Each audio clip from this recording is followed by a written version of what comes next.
তাদেরকে আমি ধন্যবাদ জানাচ্ছি। কারণ আমি মনের প্রাণে একটা সিদ্ধান্ত নিয়েছিলাম, নির্বাচন শেষ হওয়ার পরে আমাদের জয় হোক বা হার হোক, প্রথম ধন্যবাদ জানানোর জন্য আমি মনের প্রাণে একটা সিদ্ধান্ত নিয়েছিলাম, এই মাঠে এসে আমি ধন্যবাদ জানাবো। আলহামদুলিল্লাহ আমার মুরব্বীদের দোয়া আছে, আমার সাথে আমার ভাইদের দোয়া আছে, যারা আমাকে সাহস দিয়েছিল। আপনারা এখানে যারা উপস্থিত আছেন সবাই আপন মানুষ, সেই কারণে কিছু মনের কথা বলতে চাই। নির্বাচনের সময় বেশ কয়েক রাত কাটিয়েছি, যেখানে মনের মধ্যে একটু ভয় ছিল ভোটের ফলাফল কিরকম হবে। তবে আজকে একটা সত্যি কথা বলবো আপনাদেরকে, আমরা রানানগরে যেই দিন গণ মিছিল নিয়ে গিয়েছিলাম, সেই দিন মনের মধ্যে বিশ্বাস হয়ে গিয়েছিল যে বাংলাদেশ জাতীয়তাবাদী দলের পক্ষ থেকে এমপি জয়লাভ করবে রাঙ্গুনিয়াতে। আজকেও এই উত্তর রাঙ্গুনিয়ার আমার সহযোদ্ধারা এত সুন্দর একটি আয়োজন করেছে, তাদেরকে আমি ধন্যবাদ জানাচ্ছি।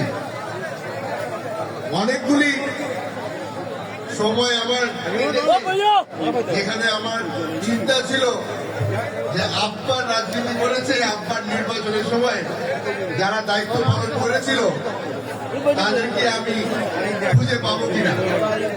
আমার খুঁজতে হয়নি, তারাই আমাকে খুঁজে নিয়েছিল। আমার নির্বাচনের সময় প্রত্যেকটা দিন, প্রত্যেকটা মুহূর্তে আমার বাবার সেই রাজনৈতিক ভাইগুলা আমার পাশে ছিল। তারা আজকে আমার পাশে আছে এখনো, তাদের উপরে ভরসা রেখে আজকে এই মঞ্চে দাঁড়িয়েছে।